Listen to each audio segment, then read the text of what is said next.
Yeah. Well, let's continue to how to use let. Okay. So as I told Yeah. you, do you hear me clearly? Yes. Okay. So now is how to use let. Let means permit or allow. Mengizinkan ya, mengizinkan. Mm-hmm. And then the grammatical structure is we use let plus person or thing or object. Okay, Yeah. someone that we ask to do, and the Mm-hmm. verb is verb one, verb one or Mm-hmm. base form. Okay. So here are some examples. Eva's father won't let her drive his car. You shouldn't let your children watch unsuitable programs. Mm-hmm. Tom was careful not to let the dog sit on the sofa. She lets me drive her car. My father lets me choose the gift. Okay, Mm-hmm. please, your turn to read, please. Eva's father won't let her drive his car. You shouldn't let your children watch unsuitable programs. Tom was careful not to let the dog sit on the sofa. She lets me drive her car. My father lets me choose the gift. Yeah. What do you think about this? Do you understand? Um, yeah, I understand all of them. Okay. So let me clarify. What is different here is that let means to allow, to permit. Mm-hmm. Okay, to allow or to permit. But the rule is after person or object, we have to use verb one. Yeah. Okay, we have to use verb one. We don't use to infinitive. Don't use the word to, but we have to use verb one or base form. Mm-hmm. Okay. Number one. Maybe you can change the sentence by using permit or allow. Would you please use the sentence by using permit or allow?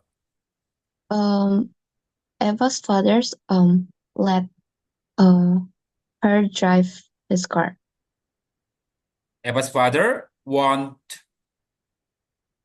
permit. Okay, want permit or allow. I mean, would you Oh, please change let becomes permit or allow? permit or allow. Okay, sorry. Eva's fathers won't allow her drive his car. Okay. Eva's father won't allow her drive his car. Okay, Drive number his car. two. Number two. You shouldn't allow your children watch unsuitable programs. Okay. But remember, later, if you use permit or allow, you have to use to. So, for example, here is for example, Eva's father won't allow her, I'm sorry, Eva's father won't allow her to drive his car. So that is really different, Okay. okay? Mm. To drive or to allow. Okay, number three, please. Um, Tom was careful not to allow the dog to sit on the sofa. Okay, great. Number four.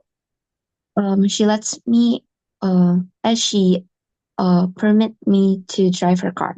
Yeah, she permits me to drive her car. She permits me to drive her car. Number five. My father permits me to choose the gift.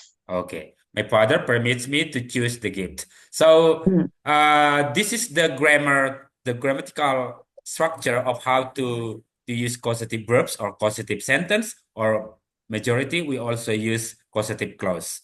So all the parts that we have learned is including active. So how to change into passive?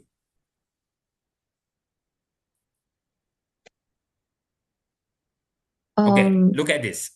Okay, I will explain, okay? okay. So causative also consists of two parts. One is by using active causative, and the second is by using passive causative. Dalam bentuk pasif artinya ya. So the pattern is subject plus causative verb plus object, and then we use verb three or past participle. Contohnya in bahasa I will explain. Saya meminta buku saya diperiksa oleh guru, something like that. Oke, Mm. saya menyuruh dia, maaf, saya menyuruh eh, rumah saya dicat oleh lelaki itu, something like that. Jadi the form is passive. Bentuknya dalam bentuk Hmm.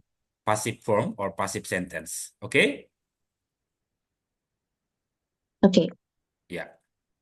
So look at these examples how to form passive causative. Okay, sorry. Yeah. Look at this. I had my shoes washed in a laundry shop means uh, I had my shoes washed means dicuci. Okay? Yeah. Maaf, sorry. Something is okay, burning here. I had my shoes washed in a laundry shop. Do you understand? Mm. Okay. So look at this. Washed means in passive form, dicuci, yeah? And number two, Okay. the manager had the report written. Do you understand?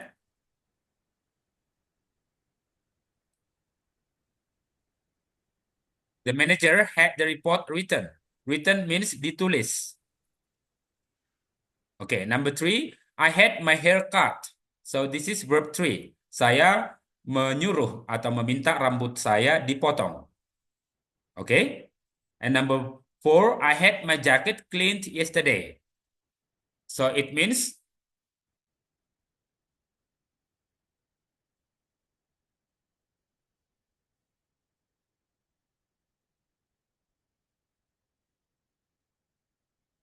hello?